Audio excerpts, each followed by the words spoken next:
Commander Veltar pressed his six-fingered hand against the cool metal surface of the control panel.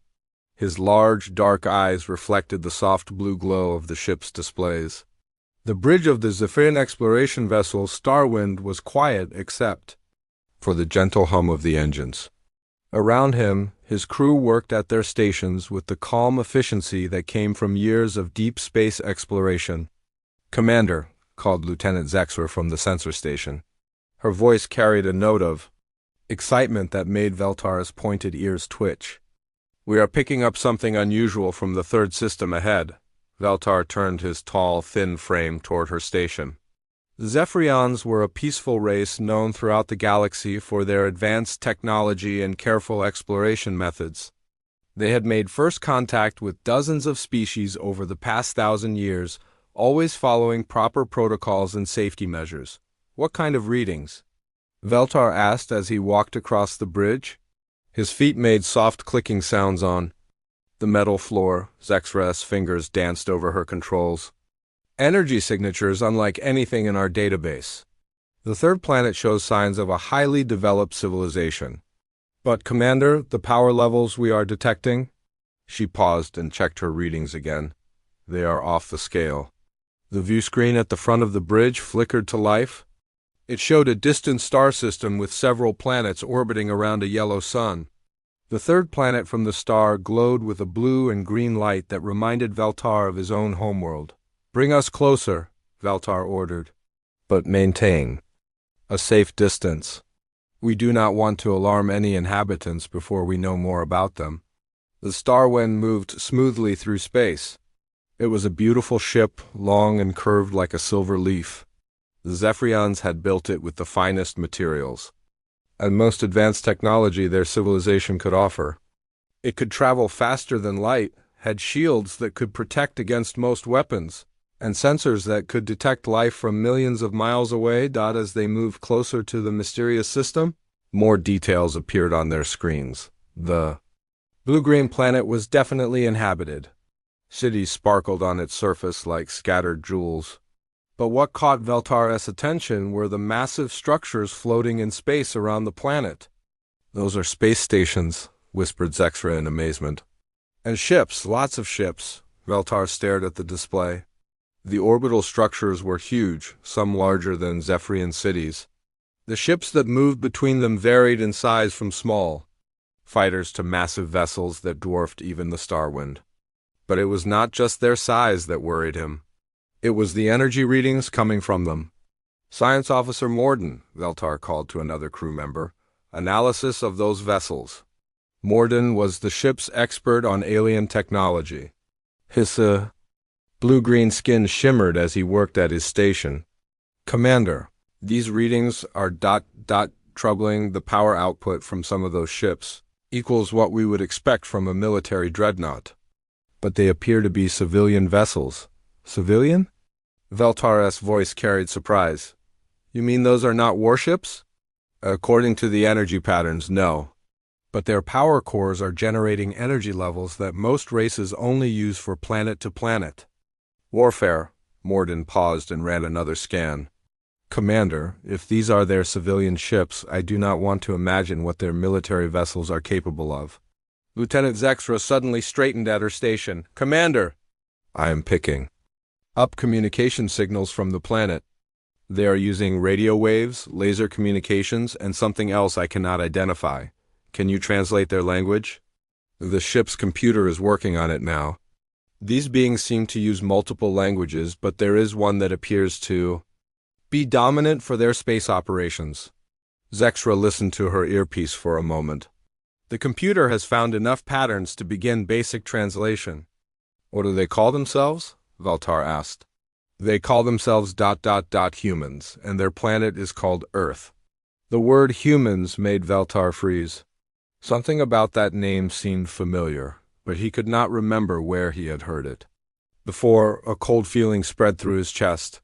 "Morden, access the galactic database. Search for any reference to humans or Earth." The science officer's fingers moved quickly over his controls. For several minutes, the bridge was silent except for the soft beeping of computers searching through vast amounts of data. Finally, Morden looked up with a pale expression. "Commander, you need to see this." Veltar walked over to Morden's station. On the screen was an ancient database entry written in old galactic script. The text was faded and incomplete, but some words were still readable. Species designation, human, planet of origin, Earth, classification level. Morden's voice trailed off. "What is the classification level?" Veltar demanded. "Extinction level threat. Approach with extreme caution. Recommend immediate retreat if encountered." The bridge fell completely silent. Even the gentle hum of the engine seemed to grow quieter. Veltar felt his blood turn cold. The galactic database classified threats on a scale from 1 to 10. Extinction level was beyond 10. It was a classification reserved for species that could destroy entire civilizations. "When was this entry made?" Veltar asked in a whisper. "The timestamp shows. Over 3,000 years ago, but Commander, there is more." Morden scrolled down through the entry. According to this, the humans were confined to their home system. They had not yet developed faster-than-light travel. The database says they were being monitored but were considered contained. Zexra looked up from her sensor station with wide eyes. "Commander, that cannot be right. These humans have space stations, orbital shipyards, and vessels that are clearly capable of interstellar travel." Veltar stared at the planet on the view screen. The beautiful blue and green world now seemed much more dangerous. "How long does the database say it takes most species to develop from basic spaceflight to interstellar travel?" "For most races, between 2,000 and 5,000 years," Morden answered. "And the humans have done it in 3,000 years while being classified as an extinction-level threat." Veltar rubbed his forehead with his long fingers. "This makes no sense. If they were so dangerous, why were they not ... with?" Morden continued reading through the ancient files. "It appears that the civilization that made these entries ... disappeared. There are no records of what happened to them after the human database entry was created. The implications of this hit everyone on the bridge like a physical blow. A spacefaring civilization had encountered humans 3,000 years ago, classified them as an extinction-level threat, and then vanished from galactic history." "Sir," Zexra's voice was barely a whisper, "I am picking up more detailed scans of their vessels. The weapons systems I am detecting. Commander, some of their smaller ships carry enough firepower to level a city." "And their larger vessels?" Veltar asked, though he was not sure he wanted to know the answer. "Their larger vessels could probably destroy a moon." Veltar looked around at his crew. Fear was written on every face. They were explorers, not warriors. The Starwind was designed for peaceful contact with new civilizations, not for encounters with species that could wipe out entire worlds. "Commander," Morden said slowly, "there is something else in the database. The entry mentions that humans survived multiple extinction events on their own planet. Natural disasters that should have killed every living thing. But instead of dying out, they became stronger. What kind of extinction events? Ice ages, asteroid impacts, volcanic supereruptions, and something called nuclear warfare. According to this, they actually fought wars using weapons that could destroy their entire planet." Zexra made a sound that was half gasp, half whimper. "They fought wars with planet-killing weapons on their own world and survived them." Morden added grimly. Veltar felt sick. The Zephyrians had never experienced warfare on such a scale. Their worst conflicts had been minor territorial disputes that were resolved through negotiation. The idea of a species that would use weapons capable of destroying their own planet was beyond their understanding. "Pull back to a safer distance," Veltar ordered. "I need to think about this." As the Starwind moved away from the human system, Veltar stared at the view screen. The planet Earth looked so peaceful and beautiful from this distance. It was hard to believe that such a lovely world could be home to beings that the galaxy's ancient civilizations had feared. "Commander," Zexra said quietly, "what do we do now?" That was the question Veltar had been dreading. Standard protocol for first contact was clear: approach slowly, make peaceful contact, exchange basic information. and report back to the Zephyrian Council. But those protocols had been written for contact with normal species. They had never encountered anything like this. We observe, Veltar decided, from a safe distance. We need to understand what we are dealing with before we make any contact. And if they detect us? Veltar did not answer immediately. He was thinking about the ancient database entry and the civilization that had disappeared after encountering humans. Finally, he spoke. If they detect us, we hope they are in a good mood. The crew exchanged worried glances. They had come to this system expecting to make routine first contact with another peaceful species. Instead, they had found something that made them question everything they thought they knew about the galaxy. As the Starwind settled into a distant orbit, its sensors focused on the human homeworld. Veltar could not shake the feeling that they were about to witness something that would change the galaxy forever. The humans were no longer confined to their system. They had developed interstellar technology. And according to the ancient warnings, that meant the galaxy's worst nightmare had finally woken up. The question was, what did humanity want with the rest of the galaxy? And more importantly, would anyone be able to stop them if their intentions were not peaceful? Veltar settled into his command chair and prepared for a long watch. Whatever happened next, he knew that this day would be remembered as the day everything changed. 3 days had passed since the Starwind took position at the edge of the human solar system. Commander Veltar had barely slept during that time. Every few hours brought new discoveries that made him more worried about what they had found. The bridge crew worked in shifts now, maintaining constant watch over the human activities. Lieutenant Zextra had become an expert at intercepting human communications, while Science Officer Morden analyzed every piece of data they collected. "Commander, you need to see this," Zextra called from her station. Her voice was tight with concern. Veltar walked over to look at her screen. It showed a group of human ships near what appeared to be a large asteroid. "What am I looking at? Mining operations. But watch what they are doing to extract the materials." On the screen, one of the human ships fired a bright beam at the asteroid. The rock simply vanished in a flash of light, leaving behind only glowing particles. Double quotes. They completely destroyed it, Veltar whispered. "In less than 2 seconds, Zextra confirmed. "Commander, that weapon could cut through our ship's shields like they were made of paper." Morden looked up from his own station. "It gets worse. I have been monitoring their military exercises. They are conducting training missions near their outer planets." "Show me," Veltar ordered. The main view screen changed to show a distant ice-covered planet. Several human ships were positioned around it in formation. Suddenly, they all fired at once. The beams of energy that struck the planet's surface created explosions that could be seen from space. "Those explosions," Morden said quietly, "each one had the power of our largest planetary defense weapons." "And they were just practicing." Veltar felt his legs grow weak. "How many ships were firing?" 12 small ones.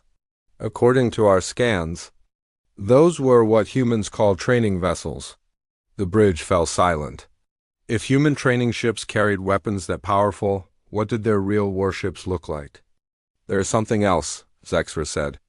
"I have been listening to their communications during these exercises. The humans, they were laughing." "Laughing?" "Yes, they seemed to be enjoying themselves. One of them said the explosions were pretty. Another one complained that the exercise was too easy." Veltar sat down heavily in his command chair. A species that found planet-scarring weapons training fun was beyond his understanding. "Sir," another crew member called out.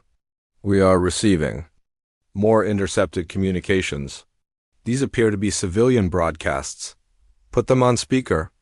The bridge filled with human voices speaking in their dominant language. The ship's computer provided real-time translation. "Welcome back to Extreme Survival Challenge," a cheerful human voice said. "Today we are visiting the volcanic moon of Europa 7, where contestants will spend 3 days in the lava tubes without protective suits." Veltar looked confused. "Protective suits?" Morden quickly ran a scan of the location mentioned. Commander, the surface temperature there is over 400 degrees. The atmosphere is pure sulfur dioxide. It would kill most galactic species in minutes, the broadcast continued. Our first contestant, Jake Morrison, is a construction worker. From Mars Colony? Jake, tell us why you think you can survive in this environment. Well, came another human voice, I grew up in the mining stations around Jupiter. Compared to those, this place looks like a vacation spot. Zexra checked her readings. Commander, the Jupiter mining stations he mentioned. The radiation levels there would be lethal to us even with our best protective gear. The human broadcast kept going. And our second contestant is Sarah Chun, a deep-sea researcher from Earth's ocean floor cities. Ocean floor cities? Veltar asked weakly. Morden was already scanning Earth's oceans. They have built cities on the bottom of their planet's deepest seas. The pressure down there would crush our ship. That is impossible, Zexra protested. No biological creature can survive that kind of pressure. Humans apparently can? Morden replied grimly. The broadcast showed humans, walking around in the volcanic environment wearing only light clothing. They were not just surviving, they seemed comfortable. One of them was even collecting lava samples with his bare hands. Turn it off, Veltar ordered. He needed time to think, but before Zexra could change the channel, another program started. This one made everyone on the bridge freeze in horror. Tonight on Galaxy Wars, an excited human announcer said, we present our latest fictional scenario. What if hostile aliens invaded Earth? The screen showed human actors pretending to be aliens attacking Earth, but what shocked the Zephyrians was not the fake aliens. It was how the humans responded. In the fictional story, humans turned their entire planet into a weapon.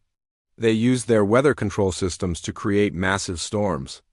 They redirected asteroids to crash into the alien ships. They even fired their own moon at the enemy fleet? This is entertainment? Veltar asked in disbelief. According to the broadcast data, yes. This is what they watch for fun, Zexra confirmed. The fictional humans in the show were vastly outnumbered by their alien enemies, but they never considered surrender. Instead, they came up with more and more creative ways to destroy the invaders. They used their planet's core as a bomb. They turned their space elevators into giant whips. They even weaponized their orbital garbage. The scariest part, Morden observed, is that based on what we have seen of their technology, most of these fictional weapons could actually work. Veltar rubbed his temples. Are there any normal human activities? Something that does not involve surviving impossible conditions or destroying things. Zexra searched through the communication channels. I found something called a cooking show. Good, show me that. The screen changed to show a human kitchen. A friendly-looking human woman was preparing food. This seemed normal until she started listing the ingredients. Today we are making traditional Earth cuisine using only ingredients that are poisonous to most galactic species, the human cook said cheerfully. We will start with chocolate, which contains theobromine, a deadly toxin. Morden quickly scanned the chemical. She is right. That compound would kill most life forms we know about, the human cook continued. Then we will add some nice hot peppers. These contain capsaicin, which most beings would consider a chemical weapon. Chemical weapon? Veltar repeated faintly. And for dessert, we will have alcohol, which is technically a poison, served with coffee, which contains enough caffeine to stop the hearts of smaller species. The cook prepared and ate all of these supposedly deadly substances with obvious enjoyment. She even offered some to her assistant, who ate it happily. They consume poisons for pleasure, Zexra said in amazement. What kind of biology allows them to do that? Morden wondered aloud. Their question was answered when the next program started. It was an educational broadcast about human biology. The human body, the narrator explained, has evolved to survive in Earth's hostile environment. Our stomach acid is strong enough to dissolve metal. Our immune system can adapt to new diseases faster than any known biological process. Our muscles can produce emergency strength that allows us to lift objects weighing several times our body mass. Veltar listened in growing horror as the broadcast described humans as biological weapons systems disguised as intelligent beings. Our bones are stronger than steel, the narrator continued. Our skin can heal from injuries that would be permanent for most species. And our brains can function even after massive trauma that would kill other life forms. They are living weapons, Morden whispered. The educational program showed human athletes performing feats that defied physics. Humans jumping over objects 3 times their height.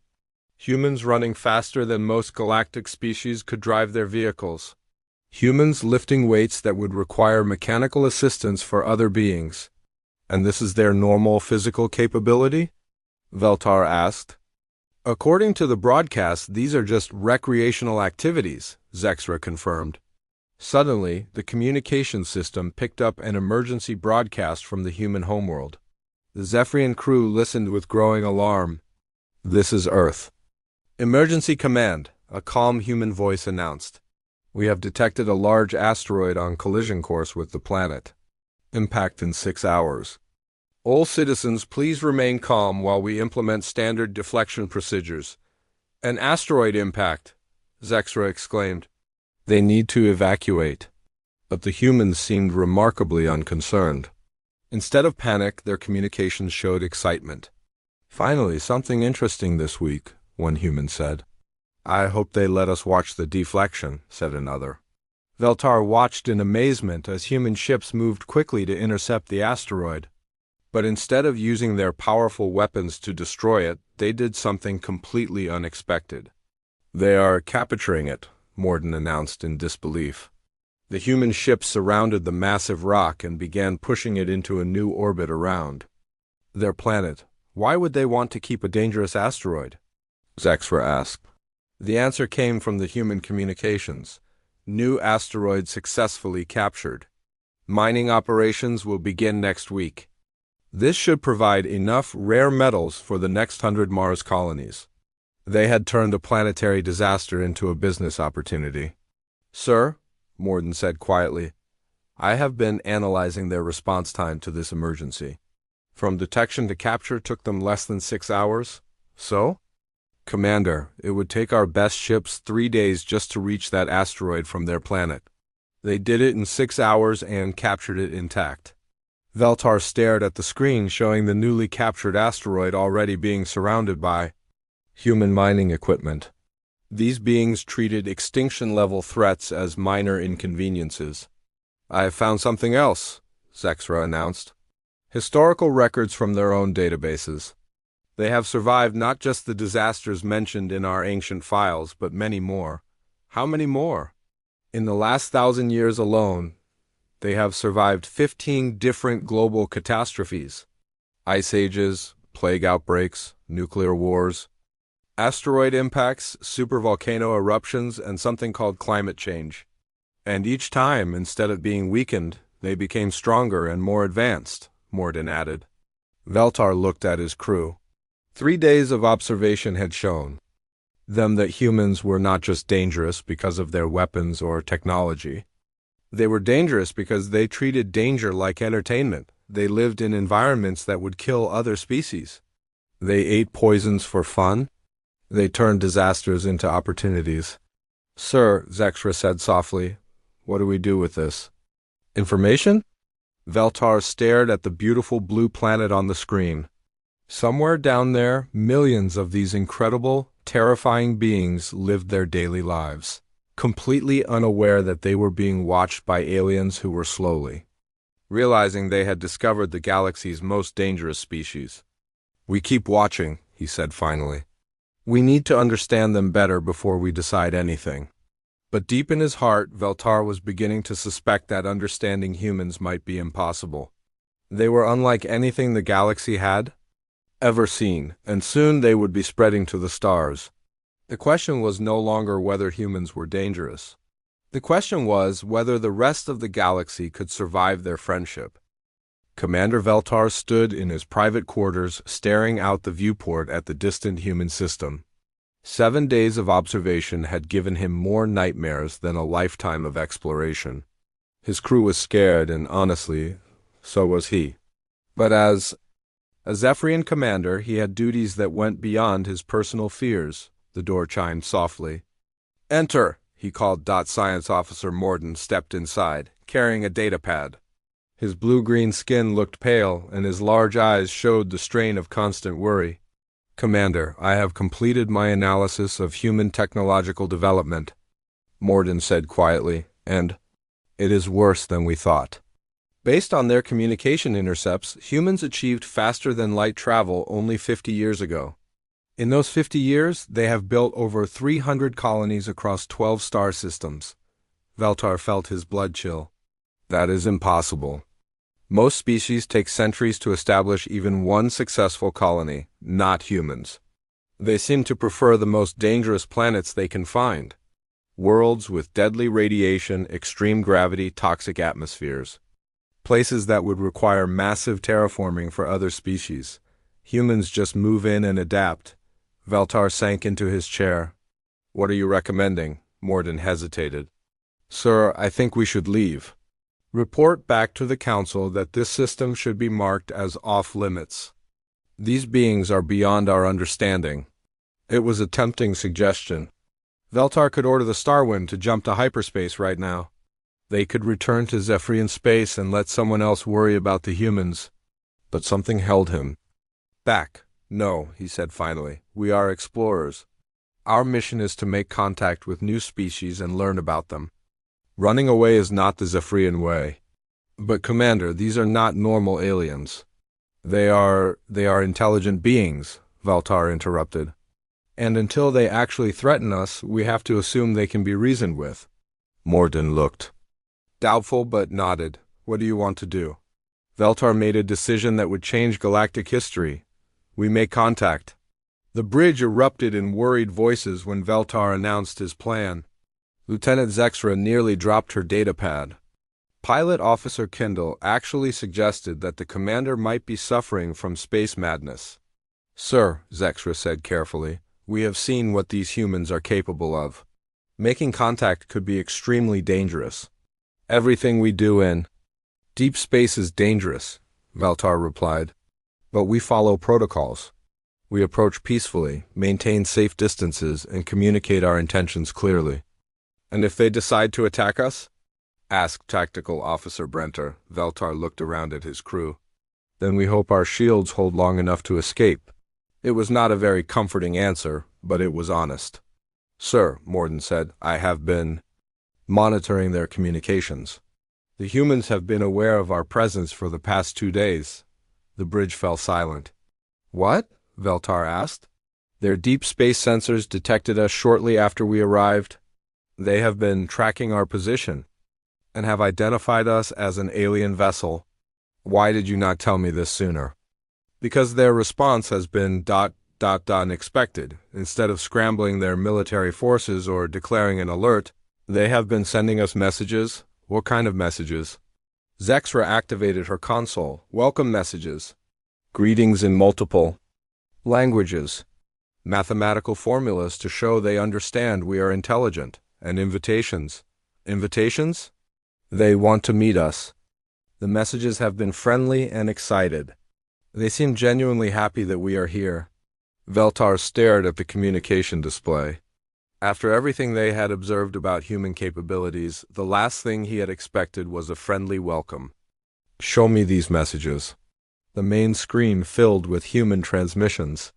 Mathematical sequences, star charts, pictures of their planet, and what appeared to be cultural information. The tone of every message was warm and welcoming. "Greetings. Visitors from the stars," one message began. "We are the people of Earth, and we are thrilled to know we are not alone in the universe. Please respond if you can understand this message. We would love to meet you and learn about your civilization."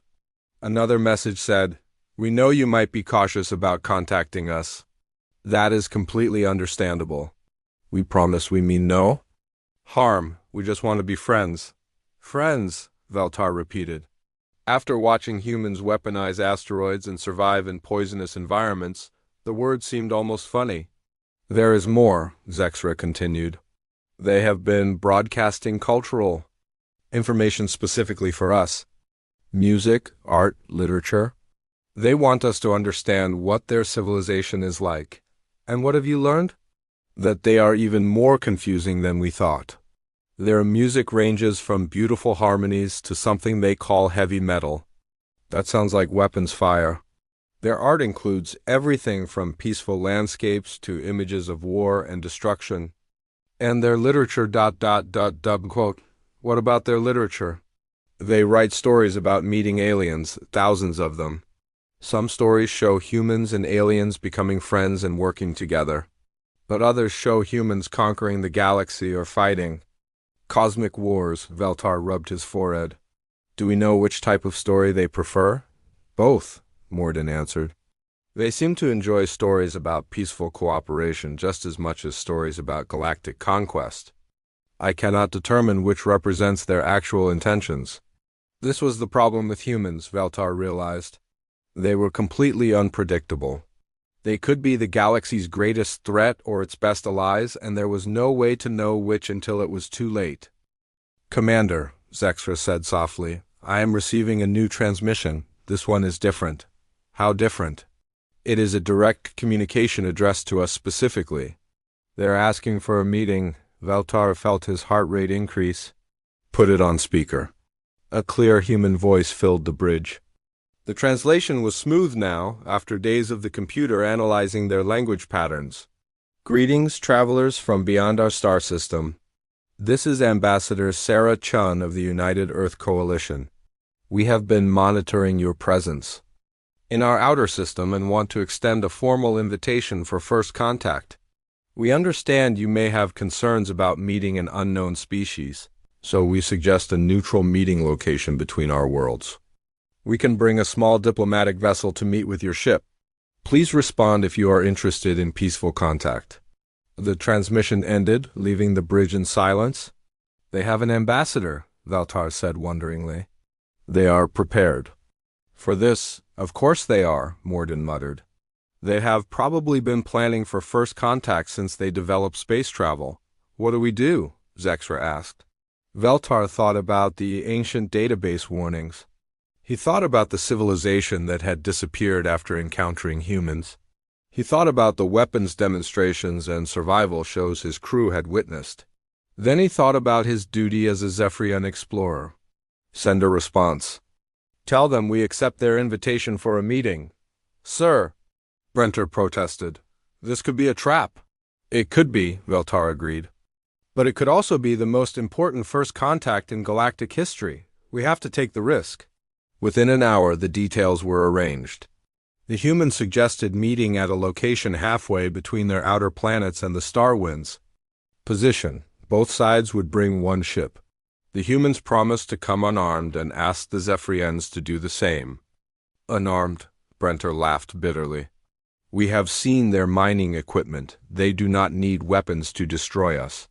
Then we hope they choose not to, Veltar replied. As the Starwind moved toward the meeting coordinates, the crew prepared for first contact. They reviewed diplomatic protocols, checked their translation systems, and tried to calm their nerves. Contact on sensors, Zexra announced. Human vessel approaching. The main screen showed a ship unlike anything in the Zephyrian databases. It was smaller than the Starwind but looked incredibly solid. Its hull gleamed with some kind of advanced armor, and energy readings showed it was powered by technology the Zephyrians did not recognize. That is their diplomatic vessel? Morden asked nervously. According to their transmissions, yes, they call it the Aurora. It looks like it could fight off a battle fleet. Sir, Zexra said, I am receiving. A transmission from the human ship. Put it through.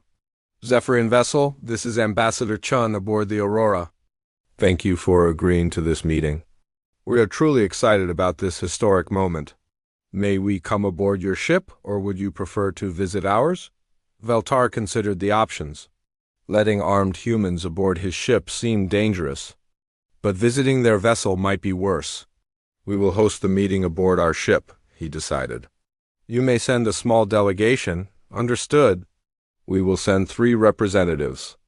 Ambassador Chun, Science Advisor Martinez, and Cultural Specialist Williams. We are transmitting our biological data so you can prepare appropriate accommodations. The biological data that appeared on their screens made the Zephyrian crew stare in amazement.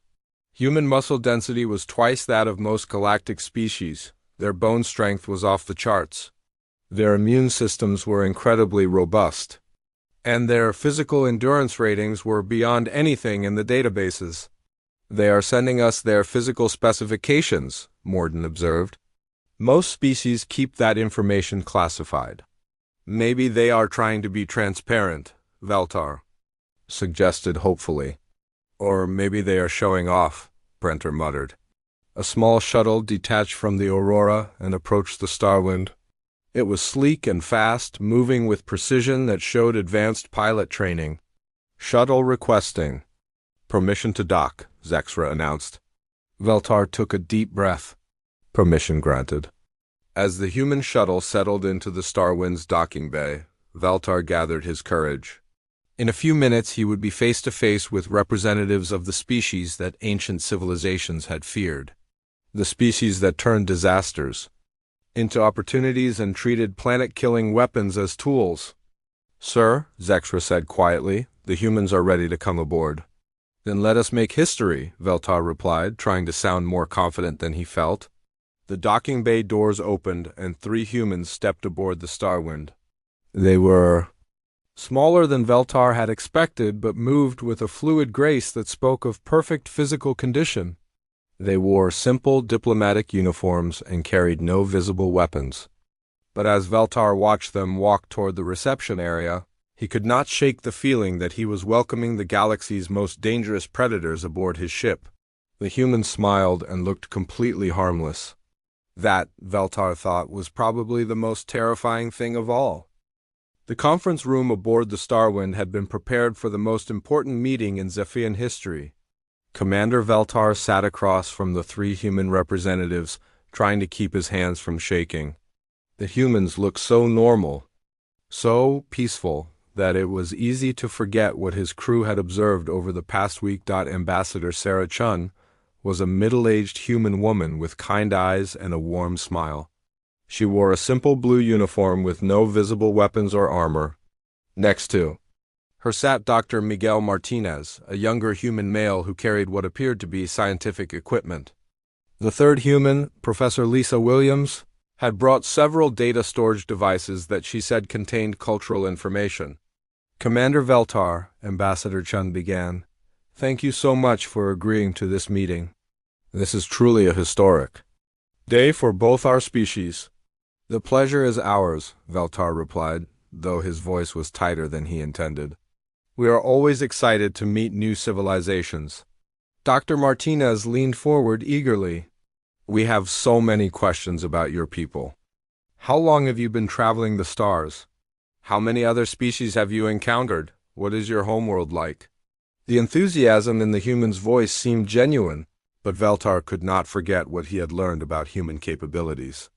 We have been exploring space for over 1,000 years, he answered carefully. We have made contact with 47 different species. Our homeworld is peaceful and stable. 47 species, Professor Williams exclaimed. That is amazing. We have always wondered if we were alone in the universe. Finding out there are so many other civilizations is incredible. Lieutenant Zexra, who was serving as the Zephyrian cultural advisor for this meeting, spoke up. What about your people? How long have you been traveling between stars?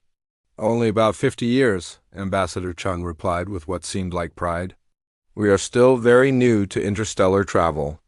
You are actually the first alien species we have encountered. 50 years, Veltar repeated. According to their observations, humans had built hundreds of colonies in that time. Most species took centuries to establish even a few successful settlements. Yes, we have been quite busy, Dr. Martinez said with a laugh. We have colonies in 12-star systems now, with more being planned every year. That is impressive, Morden said weakly from his position at the table. We like to stay active, Professor Williams added cheerfully. Humans do not do well when we sit still for too long. Ambassador Chun pulled out a datapad. We have prepared some information about our civilization to share with you, our history, our culture, our achievements. We hope you will find it interesting. Veltar accepted the datapad with trembling fingers. We would be honored to learn. About your people, where would you like us to start? Ambassador Chun asked. Perhaps with your history, Veltar suggested. Dreading what he might hear, Dr. Martinez activated a holographic display in the center of the table. Images of Earth appeared showing different time periods in human development. Humans have been around for about 300,000 years, he began. For most of that time, we lived in small groups and struggled to survive on our planet. The images showed early humans living in caves, fighting wild animals, and dealing with harsh weather. Our planet has always been challenging, Professor Williams added.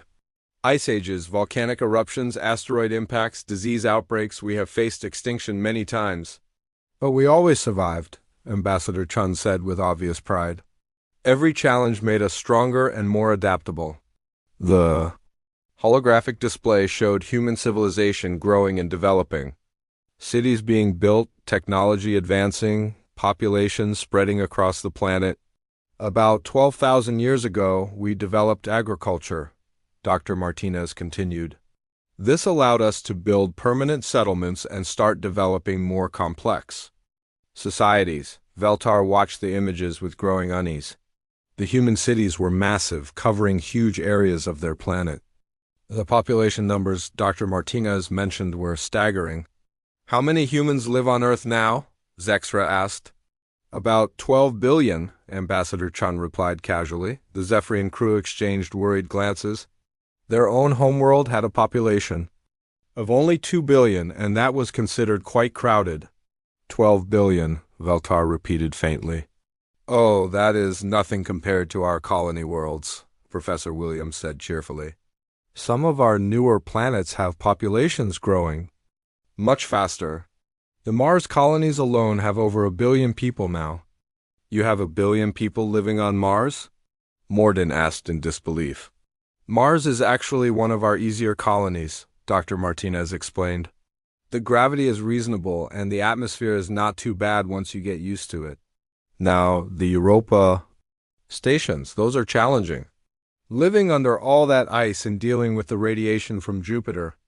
But people love the swimming pools we have built in the underground oceans.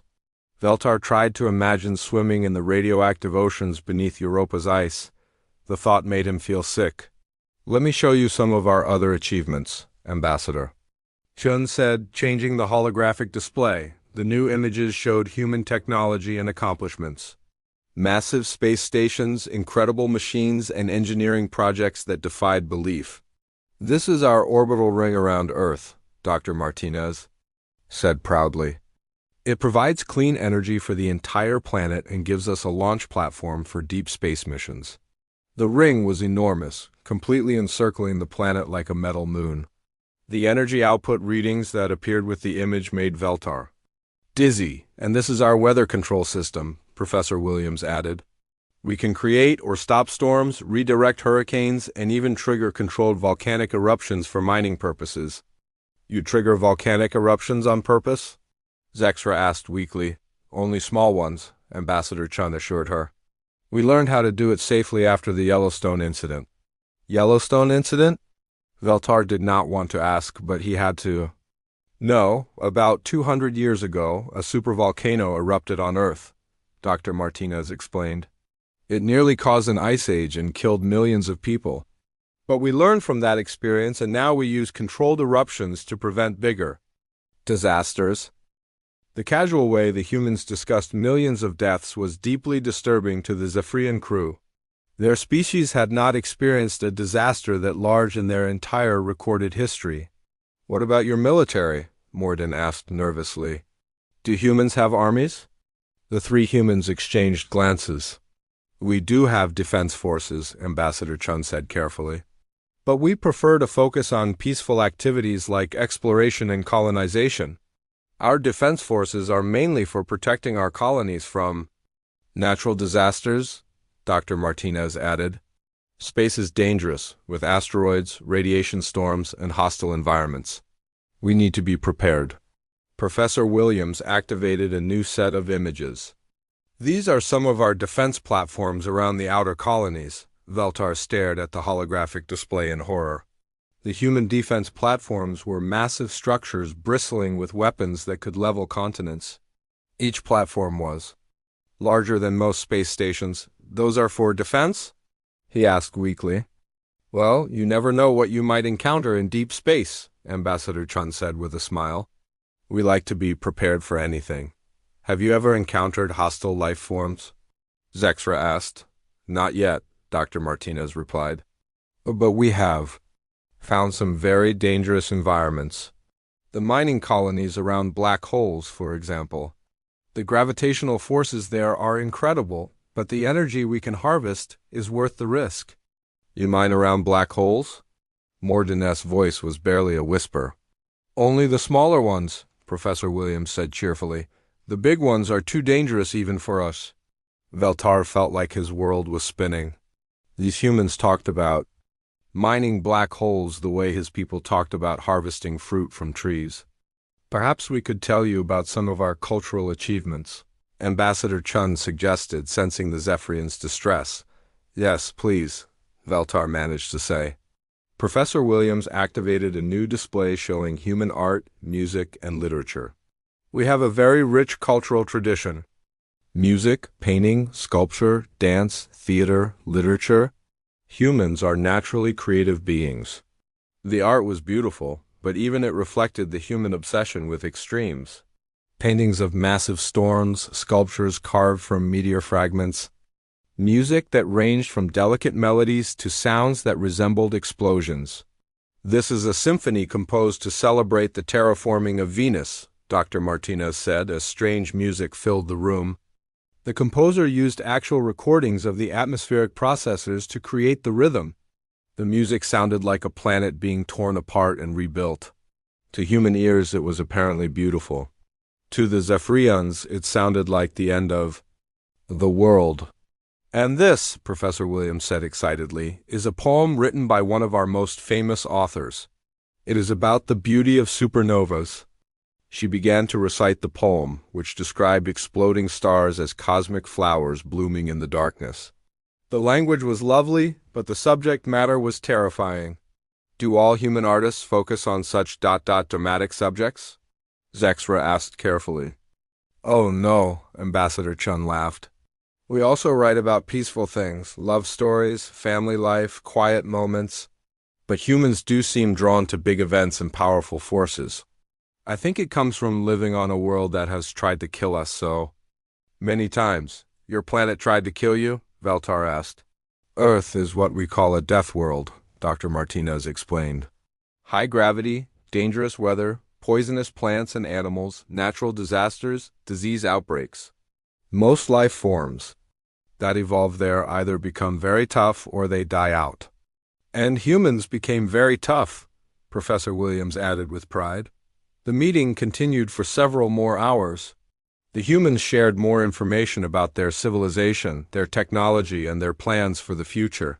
With each new revelation, the Zephyrian crew became more terrified. Humans had survived ice ages by learning to control fire. They had survived plagues by developing advanced medicine. They had survived wars by creating weapons so terrible that they stopped fighting each other and turned their attention to conquering space instead. We are very excited about expanding into the galaxy, Ambassador Chun said as the meeting drew to a close. There are so many worlds to explore, so many challenges to overcome. And now that we know there are other intelligent species out there, we hope to make many new friends. Friends? Veltar repeated numbly. Yes, Dr. Martinez said enthusiastically. We could share technology, trade resources, explore the galaxy together. Imagine what we could accomplish working as partners. Veltar tried to imagine what humans and Zephyrians working together might accomplish. The thought was both exciting and terrifying. We should probably return to our ship now, Ambassador Chun said, standing up. But we hope this is just the beginning of a long friendship between our peoples. As the humans prepared to leave, Professor Williams handed Veltar a small device. This contains more detailed information about our civilization. Music, art, literature, scientific data. We hope you will enjoy learning about us. Thank you, Veltar managed to say. The three humans smiled and shook hands with each member of the Zephyrian crew. Their grips were firm but gentle, showing perfect control of their obviously formidable strength. Until we meet again, Ambassador Chun said warmly. After the humans left, the Zephyrian crew sat in stunned silence. Finally, Morden spoke. They want to be friends with the entire galaxy. Yes, Veltar said quietly. They mine black holes for fun. Yes. They survived their own planet trying to kill them for 300,000 years. Yes. And, now they want to explore and colonize everything they can find. Yes, Zextra looked up with wide, frightened eyes. Commander, what have we gotten ourselves into? Veltar stared at the device Professor Williams had given him. Somewhere in that small machine was enough information about humanity to either save or doom the galaxy. I honestly do not know, he admitted. Commander Veltar sat alone in his quarters, staring at the data device the humans had given him. 3 hours had passed since the diplomatic meeting ended, and he still had not worked up the courage to activate it. His crew was busy preparing their report for the Zephyrian Council, but Veltar knew he needed to understand more before they left the human system. Finally, he pressed the activation button. The device projected a holographic interface filled with human information. Music, art, literature, historical records, and scientific data. Thousands of years of human civilization compressed into one small machine. Veltar started with their history files, hoping to understand how humans had become what they were. What he found made his blood run cold. The records showed that humans had not just survived extinction events, they had thrived because of them. Every disaster had forced them to become more adaptable, more resourceful, more determined. Ice ages had taught them to control their environment. Plagues had driven them to master biology and medicine. Wars had pushed them to develop incredible technology, but it was not just the big disasters that had shaped them. The human homeworld itself was a constant death trap. Veltar read about creatures called sharks, predators so perfect that they had barely changed in millions of years, about snakes that could kill with a single bite, about microscopic organisms that could destroy entire populations. Humans had evolved alongside all of these threats. They had become the ultimate survivors not by avoiding danger, but by learning to master it. Veltar accessed their military history files and immediately regretted it. Humans had fought wars with weapons that could destroy their entire planet. They had created diseases that could wipe out all life. They had built machines that could burn the atmosphere itself, and then somehow they had stopped. Not because they had been conquered or forced to surrender, but because they had realized they were running out of enemies to fight. So they had turned their attention to space instead. Commander? Lieutenant Zexra voice came through the communication. System, we are receiving another transmission from the humans. Veltar quickly shut off the data device and returned to the bridge. His crew looked worried and exhausted from processing everything they had learned. What kind of transmission? He asked. It appears to be a general broadcast to their entire civilization, Zexra replied. Ambassador Chun is making an announcement about our meeting. Put it on the main screen. The view screen showed Ambassador Chun standing in what appeared to be a government building on Earth. Behind her were the flags of various human nations and colonies. Citizens of Earth and all human colonies, she began. Today marks a historic moment in our species' development. We have made official first contact with an alien civilization. The announcement was being broadcast across the entire human empire. Veltar watched in amazement as the reaction spread from world to world. Instead of panic or fear, the humans responded with excitement and celebration. The Zephyrian people are peaceful explorers who have been traveling the galaxy for over 1,000 years. Ambassador Chun continued. They have made contact with 47 different species and have graciously agreed to share their knowledge with us. On Earth, massive crowds had gathered in public spaces to watch the announcement. People were cheering and crying with joy. Children were asking their parents when they would meet aliens. Scientists were already making plans for collaborative research projects. This is not how most species react to first contact, Morden observed quietly. No, it is not, Veltar agreed. Ambassador Chan's announcement continued. In the spirit of friendship and cooperation, we are inviting the Zephyrians to visit our worlds and see what humanity has accomplished. We hope this will be the beginning of a long partnership between our civilizations. The transmission ended, leaving the bridge silent except for the worried breathing of the crew. Sir, Zexra said carefully, they want us to visit their worlds. I heard all of their worlds, including the ones around black holes and inside radiation storms. Veltar rubbed his temples. I know. Commander, Morden said urgently, I have been monitoring human communications since the announcement. They are already making plans? What kind of plans? Expansion plans. They are talking about doubling their exploration efforts now that they know there are other species out there. They want to find more aliens to befriend.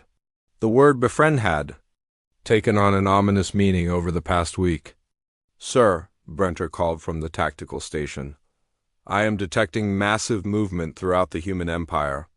Ships are launching from every major colony. Military ships? Veltar asked with growing alarm. No, sir. Exploration vessels, research ships, and what appear to be diplomatic cruisers. It looks like they are preparing for a galaxy-wide first contact mission. Veltar stared at the tactical display showing hundreds of human ships beginning to spread out from their territory. Each ship was capable of incredible destruction, but they were flying under diplomatic flags.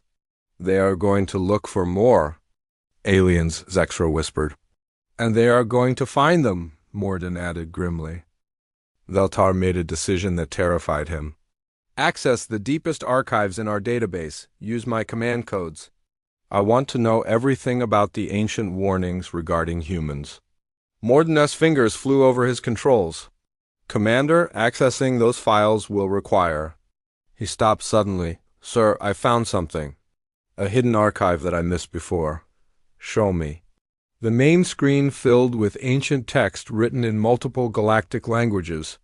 Some of the writing was so old that the translation system struggled to process it. This appears to be a collection of reports from various civilizations, Morden said as he worked to decode the files. All of them are about encounters with humans. How many civilizations? Veltar asked. At least 12, maybe more. The records are damaged and incomplete. As Morden worked, fragments of the ancient reports appeared on the screen. Veltar read them with growing horror. Species designation, human, first contact attempted. Subjects appeared friendly and cooperative, shared technology freely. Warning, do not be deceived by their apparent weakness. Another fragment read, human expansion rate unprecedented. Colonies established in previously uninhabitable systems. Recommend immediate containment before they spread further. A third report was more detailed. Humans demonstrate alarming adaptability. Survival in environments lethal to all known life forms. Technology advancement accelerating beyond all predictions. Military capabilities suggest planet killer potential.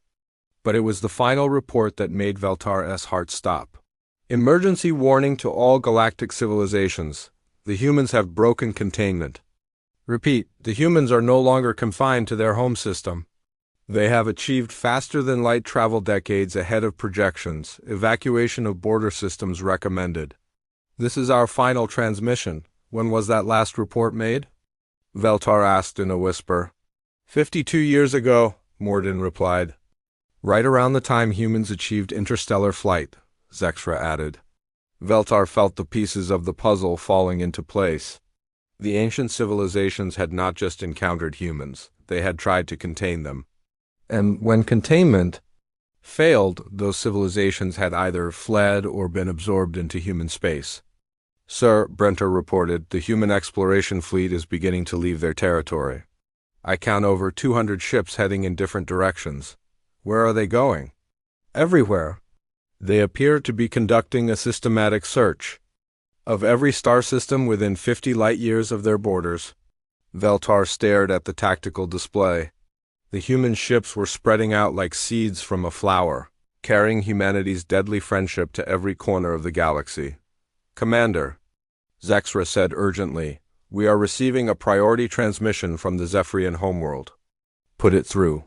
The screen changed to show High Council leader Narthek, the most senior government official in Zephyrian space.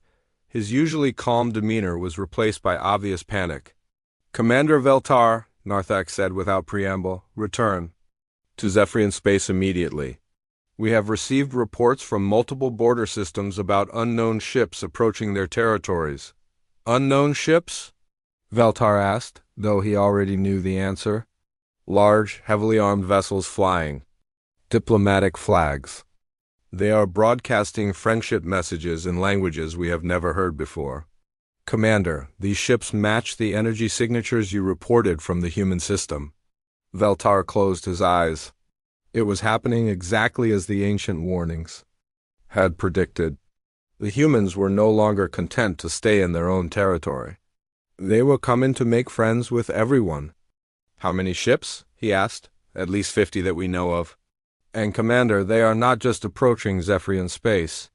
We have received similar reports from the Krellian Empire, the Vorthan Commonwealth, and the Gellan Federation. The humans appear to be making contact with every major civilization simultaneously." This was beyond Veltar's worst fears. The humans were not just expanding randomly, they were conducting a coordinated, first contact operation across the entire galaxy. "What are your orders, High Council leader?" Narthek paused before answering. "Return immediately with all the information you have gathered. The Council needs to understand what we are dealing with before we decide how to respond." The transmission ended, leaving the bridge in stunned silence. "Sir," Morden said quietly, "I have found one more file in the archives." "What does it say?" "It is a prediction written by the last civilization to encounter humans before they achieved interstellar flight. It says, the humans will emerge from their system as either the galaxy's greatest protectors or its ultimate destroyers. They are capable of both infinite kindness and infinite destruction. The fate of all intelligent life may depend on which aspect of their nature prevails." Veltar looked out at the human system one last time. Somewhere out there, 12 billion humans were celebrating the discovery that they were not alone in the universe. They were making plans to explore, to colonize, to make friends with every species they could find. The terrifying thing was that they genuinely meant it. Humans did not want to conquer the galaxy through force. They wanted to befriend it. And based on what Veltar had observed, that might be even more dangerous. "Set course for home," he ordered. "Maximum speed?" As the Starwind jumped to hyperspace, leaving the human system behind, Veltar tried to imagine what the galaxy would look like in 100 years. Would it be a peaceful alliance of species working together under human leadership? Or would it be a collection of human colonies with a few token alien populations? Either way, he suspected that the age of quiet exploration was over. The humans had awakened, and they were coming to make friends. Veltar just hoped the galaxy would survive their friendship. In the depths of space, 200 human ships continued their journey toward the stars, carrying messages of peace and friendship to civilizations that had no idea what was coming for them. The galaxy would never be the same. Marcus Webb wiped the sweat from his forehead as he climbed out of the mining shuttle. The asteroid they called Home Base 7 looked like any other rock floating in space. Big, dark, and full of valuable metals. That was what the aliens thought. Anyway, he walked through the airlock and into what should have been a simple mining station. Instead, he found himself in a corridor that stretched for miles in both directions. The walls were made of metal so smooth it looked like glass. Lights ran along the ceiling in perfect lines, leading to places that most aliens would never imagine. Marcus had been working here for 5 years. His official job was asteroid mining supervisor. His real job was much more important. He was helping to build the largest secret in human history. The Galactic Council thought they knew everything about humans. They thought humans were good workers but not very smart. They thought humans were happy to dig rocks and build things for other species. They thought humans would never fight back. They were wrong about everything. Marcus took the transport tube that ran through the center of the asteroid. The tube was big enough to fit a small spaceship inside it. As he traveled, he looked out through the transparent walls and saw the truth that no alien had ever seen. The asteroid was hollow. Completely hollow. And inside that hollow space was a city. Buildings rose up from the curved inner surface like metal trees. Parks and gardens filled the spaces between them. People walked on paths that followed the gentle curve of the asteroid's inner wall. Children played in playgrounds that hung in the low gravity. It was beautiful and impossible and completely secret. The transport tube carried Marcus to the command center. This was where Admiral Sarah Chun worked. She was the leader of this secret project, and she was the reason the Galactic Council would soon learn that they had made a very big mistake. Marcus found Admiral Chun standing in front of a wall covered with screens. Each screen showed a different part of their secret operation. Some showed other hollowed-out asteroids like this one. Some showed human colonies that looked normal on the surface but hid amazing secrets below ground. Some showed the construction yards where the most important work was happening. "How are we doing today, Marcus?" Admiral Chen asked without turning around. She was a small woman with gray hair and tired eyes. But when she spoke, everyone listened. She had the kind of voice that made you believe anything was possible. "The mining quotas are on schedule," Marcus said. This was their code. It meant that their secret work was going well. "The council inspectors bought our reports completely. They think we found some new metal deposits," Admiral Chun smiled. "Good. They see exactly what we want them to see." The truth was that humans had been lying to the Galactic Council for over 200 years. It started small, a little extra metal here and there. Some equipment that got lost in shipping. Slowly, carefully, humans began to save up resources that the Council thought were being used for normal things. At first, they just wanted to build better defenses for their colonies. The galaxy was a dangerous place, and the Council's protection only went so far. But as the years passed, the plan became bigger and more ambitious. "Show me the latest reports," Admiral Chun said. Marcus activated his datapad and the screens around them changed. Now they showed the real numbers. The real truth about what humanity had been building in secret. 17 asteroids had been completely hollowed out and turned into mobile cities. Each one could support billions of people. Each one had weapons that could destroy entire fleets. Each one had engines that could move it faster than anything the aliens had ever built, but the asteroids were just the beginning. "Terra's resolve is ready," Admiral Chin said, pointing to the largest screen. It showed something that looked like a small planet, because that's exactly what it was. Humans had found a dead world in an empty star system. For 50 years, they had been digging it out and filling it with everything they needed for their plan. Cities that could house 40 billion people. Factories that could build entire space fleets. Weapons that could crack moons in half. It was a planet-sized warship. And it was just one of 3. "The council meeting is tomorrow," Marcus said. "Are you sure we're ready for this?" Admiral Chen turned to look at him. Her tired eyes were filled with something that might have been sadness. "We've been ready for this day since the first human knelt before the council and pretended to be grateful for their scraps." She walked over to another screen that showed a recording from 300 years ago.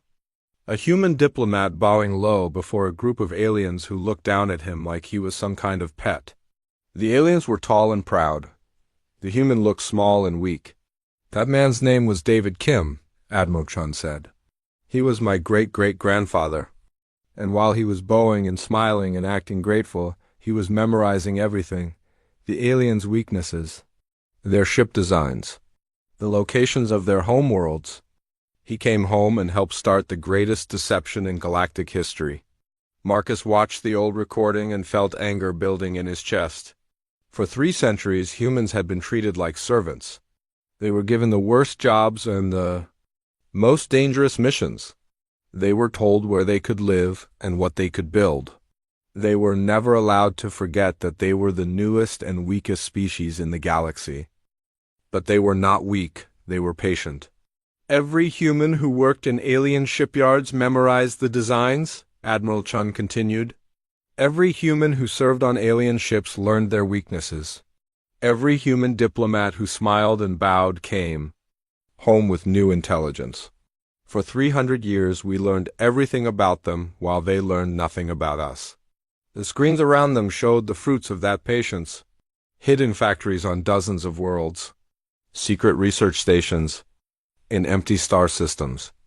Weapons that used technology the aliens thought humans were too stupid to understand. The Council thinks they're voting tomorrow on something called the Human Reorganization Protocol, Admiral Chun said. What they're really voting on is their own surrender. Marcus knew about the protocol. The aliens were tired of pretending that humans were equals.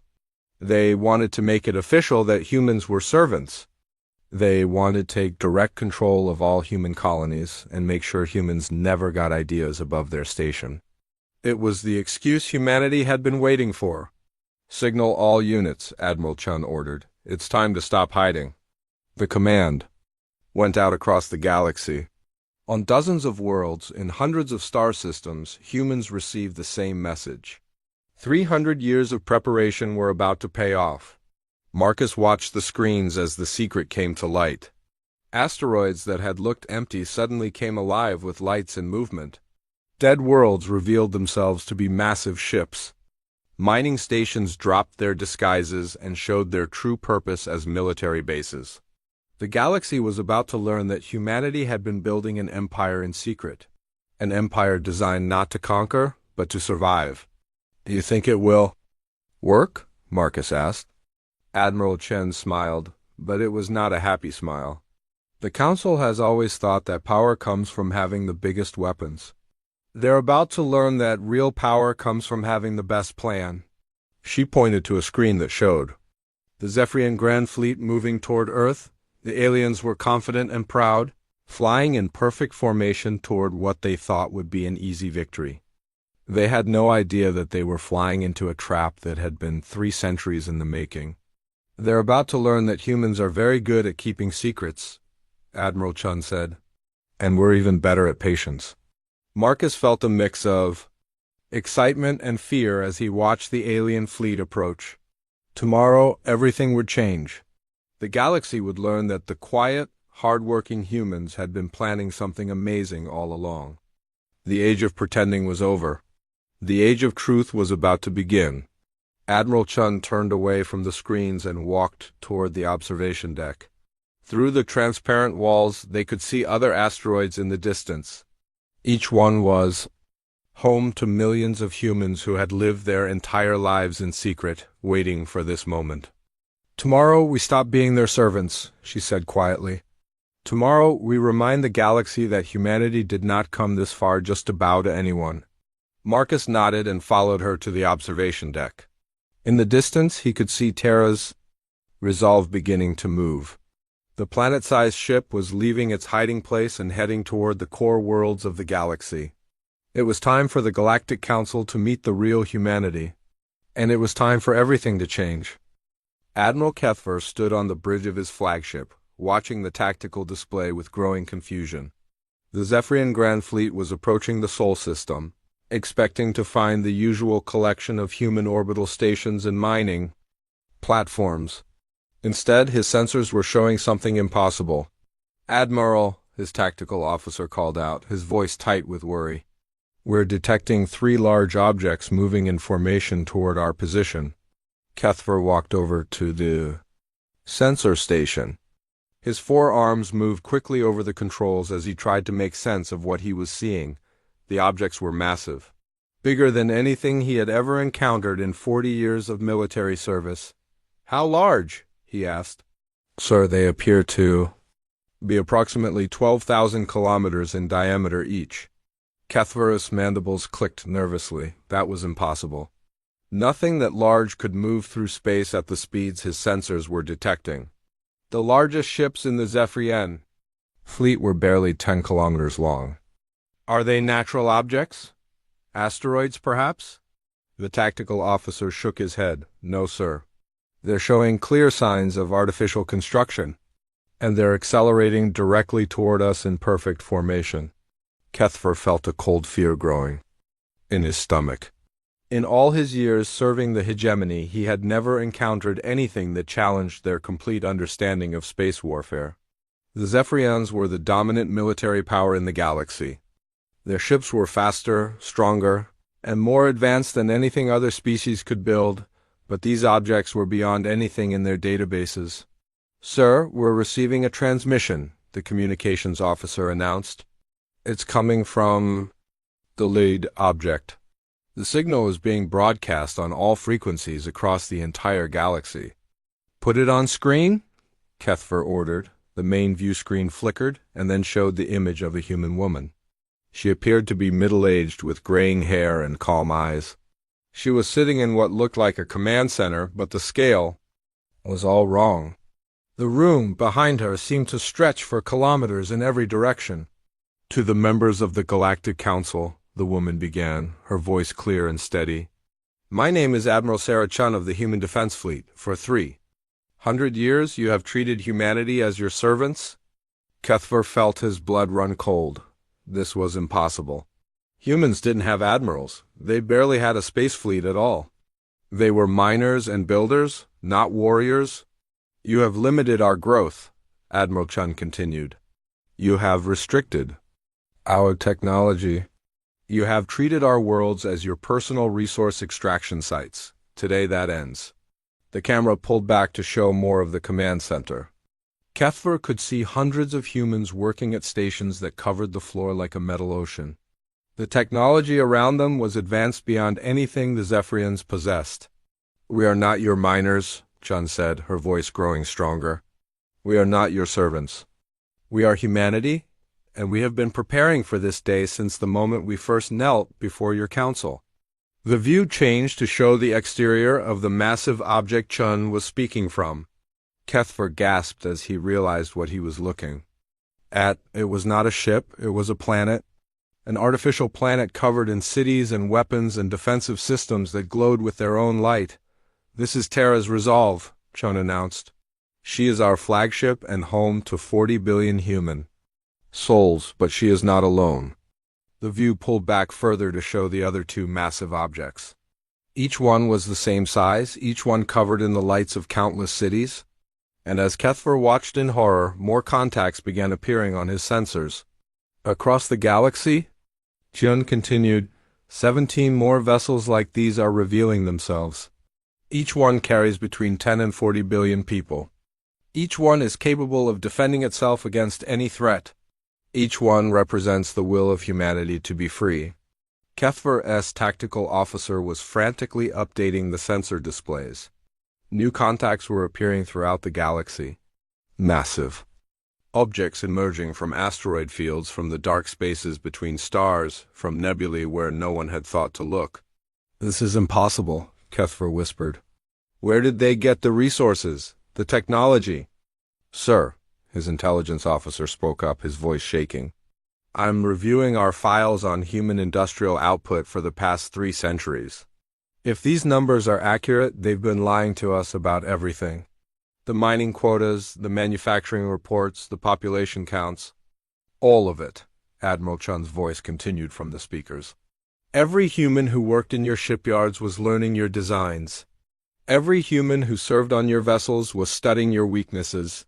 Every diplomat who bowed before your council was memorizing your secrets. For 300 years we have been students. Today we graduate." The view screen showed images of human workers throughout the galaxy. In Zephyrian shipyards, in Kethmori trading posts, in ethereal research stations. All of them going about their daily work with quiet efficiency.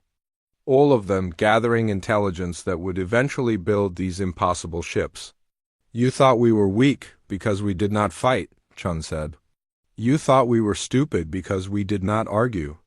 You thought we were satisfied because we did not complain. You were wrong about everything." Kethfer realized that his fleet was now completely surrounded. The 3 planet ships had moved with impossible speed and precision to cut off every escape route.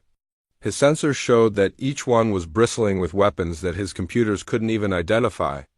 "Admiral," his weapons officer called out, "should we prepare to engage?" Kethver looked at the tactical display and felt despair wash over him. His entire fleet consisted of 3,000 ships. The smallest of the human vessels was larger than his entire fleet combined, and there were 20 of them. "Sir, we're receiving additional transmissions," the communications officer announced. "They're coming from Kethmori space, ethereal territory, and every other major system in the galaxy. The humans are revealing themselves everywhere at once." The main screen split to show multiple transmissions from across the galaxy. Human fleets, emerging from hiding places that had been in plain sight for centuries. Mining stations transforming into military bases. Cargo ships revealing themselves as scouts for something much larger. In the Kethmori home system, a massive human vessel appeared between the twin suns, its presence causing gravitational disturbances that sent the local defense fleet scrambling. In ethereal space, 3 planet ships materialized out of what everyone had thought was empty void, their arrival disrupting energy fields that the ethereals had maintained for millennia. "The deception is complete," Admiral Chun announced from Terra's Resolve. "Every major power in the galaxy now faces the choice that we have been preparing to offer for 3 centuries. Kethver found his voice at last. "What choice?" he demanded, opening a communication channel to the human fleet. Admiral Chen's image turned to look directly at him through the screen. Her eyes were sad but determined. "The choice between the old way and a better way, Admiral Kethver. The choice between empire and cooperation. The choice between ruling through fear and leading through example." "You're threatening us?" Kethver accused. "No," Chun replied. "We're offering you partnership, equal partnership. No more empires. No more servant species. No more treating entire civilizations as resources to be exploited." The screen showed images of the human planet ships. But now Kethver could see that they weren't just weapons. They were cities. They were worlds where millions of beings lived and worked and raised families. The weapons were there, certainly, but they were clearly defensive. "These ships were not built to conquer," Chun explained. "They were built to survive, and to ensure that no species would ever again face the choice between submission and extinction." Kethver studied the tactical readouts more carefully. The human ships had positioned themselves to defend rather than attack. They had surrounded his fleet, yes, but they hadn't powered up their weapons. They were showing their strength without threatening immediate violence. "What happens if we refuse?" Kethver asked. Admiral Chen was quiet for a long moment. "Then you return to your home worlds, and we go to ours. But the galaxy will know that the age of empires is over.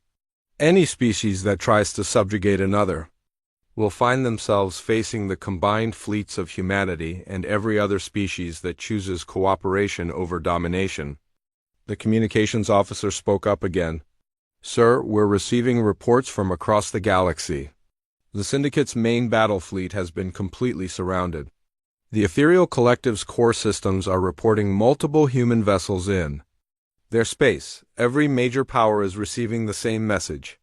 Kethver realized that this was not a battle. This was a revolution. In a single day, humanity had revealed that they possessed enough military power to challenge every empire in the galaxy simultaneously. But instead of demanding surrender, they were offering partnership. "Admiral Chun," he said carefully, "how do we know you won't become the new empire? How do we know this isn't just humanity taking control instead of the Council?" Chun smiled, for the first time during the transmission. "Because, Admiral, empires are built on secrets and fear. What we're offering is built on openness and cooperation. Every species that joins us will have access to our technology, our resources, and our protection, including you." The screen changed to show the interior of one of the human ships. Kethver was amazed to see that it wasn't just humans living there. He could see Zephyrians, Kethmori, Ethereals, and dozens of other species working together in the vast cities that filled the artificial world. "Many of your people are already with us," Chun explained. Scientists, engineers, families who were tired of the old ways. They helped us build these ships. They helped us plan this day. They are proof that a better galaxy is possible. Kethver felt his certainty crumbling. Everything he had believed about the galaxy's power structure was being destroyed in real time. The humans, who everyone had dismissed as simple workers, had built the most advanced civilization in galactic history. And they were offering to share it. "What do you want from us?" he asked finally. "We want you to go home," Admiral Chun said simply. "We want you to tell your government that the Galactic Council is dissolved.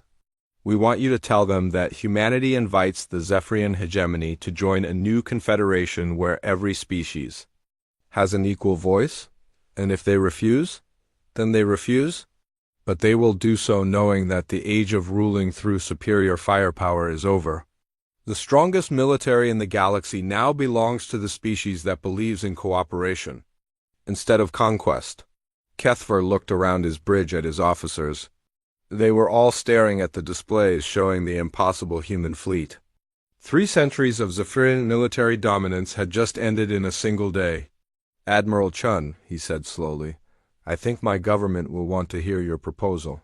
"I hope so, Admiral. The galaxy is large enough for all of us to thrive, but it's too small for any of us to rule." The transmission ended, leaving Kethver alone with his thoughts and his fleet surrounded by planet-sized ships that represented the end of everything he had ever known. The Age of Empires was over. The Age of Humanity had begun. High Merchant Zorak of the Kethmori Syndicate slammed her fist on the council table. The sound echoed through the grand chamber where the most powerful beings in the syndicate made their decisions. "This is unacceptable," she declared, her 6 eyes blazing with anger. "Humans are servants. They mine rocks and build things. They do not threaten the syndicate." Around the table, the other high merchants murmured their agreement. For 2,000 years, the Kethmori had controlled trade throughout the galaxy. They decided which species could buy and sell, and at what prices. They had grown rich and powerful by keeping everyone else dependent on their networks. Now some upstart humans thought they could change everything. "The fleet reports are clear," said High Merchant Veltar, his voice filled with worry. "The humans have ships the size of planets. Our scouts confirm at least 20 of them throughout the galaxy." "So what?" Zarak snapped. "Big ships are slow. Ships, our battle fleet is the fastest in the galaxy. We strike hard and fast, destroy their command ship, and the rest will surrender." High Merchant Corwin, the oldest member of the council, shook his head slowly. "You did not see the tactical analysis. These ships move faster than our best cruisers. They appeared in multiple systems simultaneously across thousands of light years." "Impossible," Zarak said. "No ship that large can move that quickly." "The humans seem to specialize in impossible things," Corwin replied, but Zarak was not listening. She had built her fortune on being the strongest voice in the syndicate. She had not gotten where she was by backing down from challenges, especially not from humans. "Ready the battle fleet," she ordered. "We intercept their nearest ship and show the galaxy that the Kethmori Syndicate bows to no one." 3 days later, Admiral Vexra led the Syndicate's finest warships toward the human vessel called New Earth. His fleet consisted of 800 ships, each one a masterpiece of Kethmori engineering. They were fast, deadly, and had never lost a battle. Admiral Vexra had fought in dozens of campaigns across the galaxy. He had broken planetary defenses and shattered enemy fleets. The idea that humans could challenge the Syndicate seemed laughable to him. "Sensors show the human ship ahead," his tactical officer reported. "Distance, 2 million kilometers and closing." "Put it on screen," Dextra ordered. The main view screen showed New Earth hanging in space like a small moon. But as they got closer, Dextra began to understand why his scouts had been so worried. The ship was not just large. It was massive beyond belief. Cities covered its surface like a metal skin. He could see lights moving along what looked like highways that ran for thousands of kilometers. Parks and forests created green patches between the urban areas. This was not just a ship. It was a world where billions of people lived their entire lives. "Magnificent," Dexter whispered despite himself. How did they hide something like this? Sir, the human ship is not changing course, his navigation officer reported. They're heading straight for our home system. Then we stop them here, Dexter declared. All ships, attack formation. Target their weapons and engines. The Syndicate fleet spread out in their classic battle formation. 800 ships moving like a deadly dance, their weapons charging and targeting systems locking onto the massive human vessel. Range in 30 seconds, the weapons officer announced. Fire when ready, Dexter ordered. The space between the fleets lit up with energy beams and projectile fire. 800 ships poured their full firepower into New Earth, enough energy to crack a moon and destroy 100 normal fleets. The human ship kept moving forward without slowing down. Direct hits confirmed, the tactical officer reported, his voice filled with confusion. But sir, their shields are not even flickering. Dexter stared at the tactical display. His fleet's most powerful weapons were having no effect at all. It was like throwing rocks at a mountain. Sir, the human ship is responding, the communications officer announced. New Earth began to change. What had looked like cities on its surface now revealed their true purpose. Buildings folded back to reveal weapons that were larger than the Dexter's entire flagship. Sections that had appeared to be parks opened up to show missile launchers that could fire projectiles the size of small asteroids. By the void, Dexter breathed. The entire planet is a weapon, the human ship fired once. A single beam of energy reached out from its surface and touched the Syndicate flagship. Dexter expected to die. Instead, his ship's systems simply shut down. No explosion, no hull breach. Just complete power failure. Emergency power, he shouted. Get us back online. His engineering officer worked frantically at his console. Sir, it's not damage. It's like they reached into our computer systems and turned us off. I've never seen anything like it. One by one, the other ships in the Syndicate fleet went dark. Not destroyed, just disabled. 800 of the most advanced warships in the galaxy rendered helpless in 17 minutes. Sir, we're receiving a transmission from the human ship, the communications officer reported, his voice shaking. Put it through, Dexter said weakly. The screen showed a human man wearing a simple uniform. He looked tired, like someone who had been working a long shift and just wanted to go home. Admiral Dexter, the human said.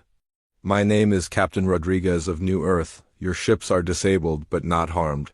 Your crews are safe. We can restore your power at any time. What do you want? Dexter asked. We want you to go home, Captain Rodriguez replied. We want you to tell your government that we're not interested in fighting. We're interested in talking. You attacked us? Dexter protested. Captain Rodriguez looked genuinely confused. Admiral, you fired first. We just defended ourselves. If we had wanted to attack you, your ships would be debris by now. The truth of that statement hit Dexter like a physical blow. The human ship had disabled his entire fleet with what appeared to be minimum effort. If they had wanted to destroy the Syndicate ships, they clearly had the power to do so. Why didn't you? He asked. Because we're not conquerors, Admiral. We're just tired of being conquered. The transmission ended, and power began returning to Dexter's ships. One by one, his fleet came back online. No damage, no casualties. Just a very clear demonstration of exactly how outmatched they were. 2 days later, New Earth arrived at the Kethmori home system. The Syndicate's remaining fleets had formed a defensive line around their capital world, but they made no move to attack. They had learned their lesson. High Merchant Zarak stood in the command center of the planetary defense grid, watching the massive human ship approach. She had spent the last 2 days reviewing the battle reports and trying to understand how everything had gone so wrong. They're requesting permission to broadcast to the planet, her communications chief reported. Denied, Zarak snapped. We don't negotiate with humans. Ma'am, they're broadcasting anyway. The signal is being sent directly to every communication device on the planet. The screens around the command center lit up with the image of Admiral Sarah Chun. She looked exactly the same as she had during her first broadcast, calm and determined.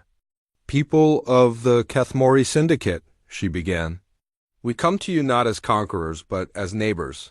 For too long, your leaders have used fear and control to maintain their power. Today we offer you a choice. Zarak tried to cut the transmission, but her technical staff shook their heads helplessly. The human signal was more powerful than anything they could block. We do not want your worlds, Admiral Chun continued. We do not want your wealth. We want only what we have always wanted, to be treated as equals, to live in peace, to trade freely, to raise our children without fear. The camera showed images from inside New Earth, Kethmori citizens working alongside humans in laboratories and factories, Kethmori children playing with human children in vast parks, Kethmori merchants conducting business in markets that spanned entire continents. Many of your people are already with us, Chun explained. They came to us not as prisoners, but as partners. They helped build the ships you see before you. They are proof that cooperation benefits everyone. Zarak felt her anger growing. Cut the transmission, she ordered. Use the defense grid, too. Jam their signal. Her technical chief worked frantically at his controls. I can't, ma'am. They're using some kind of technology I've never seen before. Admiral Chen's voice continued from the speakers. We know that your leaders will call this an attack. They will say that we threaten your way of life. But we ask you to judge for yourselves. The view changed to show New Earth positioning itself in orbit around the Kethmori capital. The massive ship moved with impossible grace, settling into a stable orbit that brought it close enough to be seen with the naked eye from the planet's surface. We could take your world by force, Chun said simply. But we choose not to. Instead, we offer a demonstration. Zarak watched in horror as a beam of light reached down from New Earth toward the planet's surface. But instead of destruction, the beam began to carefully trace a pattern in the empty desert outside the capital city. The beam was precise beyond belief. It carved through rock and sand like a knife through cloth, but it didn't harm a single building or person. Instead, it wrote a message in letters that could be seen from orbit. We choose peace, the message read, carved into the desert floor in letters a kilometer high. But that wasn't the most impressive part.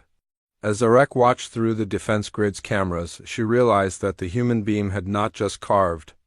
Through the surface, it had gone deep.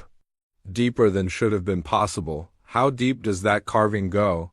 She asked her geological team. The answer came back after several minutes of frantic scanning. Ma'am, the beam cut through 50 kilometers of crust and mantle. The message goes all the way down to the molten core. Zarak felt her legs go weak.